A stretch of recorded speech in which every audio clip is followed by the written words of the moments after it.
But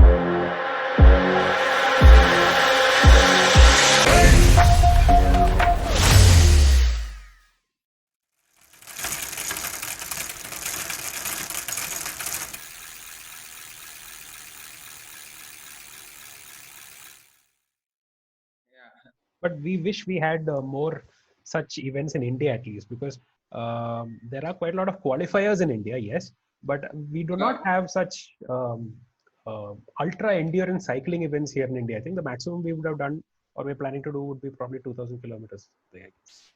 So Yeah. that's one thing we wish. Would you? It would be great if you can look into something like that and talk to somebody and probably start off some major ride events. That could be great. Then at least people can train here. Yeah, means yeah. There are already a lot of races in India, and where you can actually prepare ultra cycling and all. But I don't see many takers for if you organize 3,000 kilometer race in India. There will hardly some 4 or 5 people will maybe come and show up for that race. Right. So and then it is not just a marathon ना सवेरे हो गया शाम तक खत्म हो गया ऐसे नहीं है ना. It will take almost a month to get it done. Right. The preparation before then the race Okay. itself, and the after the race things. So but I don't see any big takers for that kind of a race. Yeah, there are people who are already planning like race across India and something Oh. like that. Okay. Yeah, there are people, some groups in India, and they contacted me also, and then I also gave them some suggestions that this is how they can do the race, they can make it more interesting. Because Trans-Siberian, I think, is a better model for doing this kind of races than race across this just like RAM kind of a model. True. True. And if we do something in across India, I think it will be in one time zone because it will be, I think, north south instead of, I think, Russia. It was across, I think, 7 time zones. I think it was. You had gone through around, I think, 7 time zones when. Yeah, Trans-Siberian is you go across 7 time zones and 4 geographical zones, climatic zones. So it's a very horrible. I would say almost a new when I did that race, I felt oh I'm alive. This is like a second life to me, and I should enjoy whatever I'm doing now. Means that is the feeling I had after Trans-Siberian. That okay, I don't have to. Means I should whatever I'm doing more now in my life is all additional. Okay. So that all surplus. So all whatever I'm doing after Trans-Siberian is actually a surplus in my life, and I should do more and more. So because it is you are almost dead doing that race. 9,000 kilometers in across 25 days, and then across the Siberian weather conditions, and it's a very different geography of the world. Means what we the way we see sun and moon over here is way too different than what kind of sun and moon you see in in across Russia. Is very different place, and uh, so I think Trans-Siberian is the one of the most amazing races one can do in his life if somebody wants to do it. But it is very hard. It is almost, even though the distance is twice of RAM, I think it is 3 times as hard as RAM because it becomes very difficult in the end. I think there are stage cutoffs, and if you don't reach that one stage itself, you are out of the race. Yes, you are out, uh, um, and then it is like again you might like would like to try it, but yeah, it is very difficult and mentally very difficult in the end. Okay. Means it is I would say you need extremely determined mind to do this.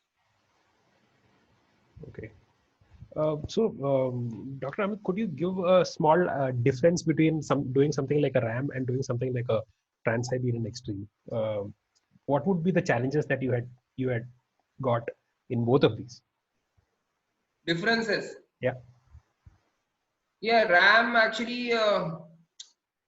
See, RAM is a continuous race, 5,000 kilometer, Okay. and then you have your own personal crew and all, and you can take stoppages wherever you want, and you can take sleep breaks wherever you want. But in Trans-Siberian, it is all stage wise. It is you cannot disturb the stage. So if you are finishing some stage late, then you get less rest, and the next stage starts again along with all the riders together. So every stage they start together at the same time. Okay. So and then the stages are also very different. I mean, some stages are 300, some stages are 400, then some stages are 600, then some stages are there is 10 stages 1054, then 13 stages 1364. So after riding 6,500 kilometers, then there is a stage which is 1364 kilometers with the elevation gain of 13,000 meters, My God. and means they call it as king stage. So means whoever does that stage successfully is actually a king. That is what they call. So they call it as king stage.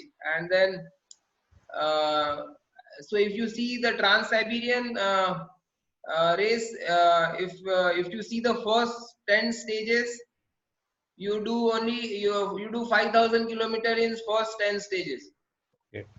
and then in last 5 stages you do 4,000 kilometers. Okay. Means the stages, the last stages become Tougher. more longer and more difficult. Okay. So that as the race progresses, it becomes more and more longer and more difficult. And then all these things they take toll on your body, your mind. Means a lot of means it is. It took me almost 1 month to actually get out of because I was all randomly sleeping for last like for 25 days in the race. Yeah. So my sleep cycle was totally disturbed.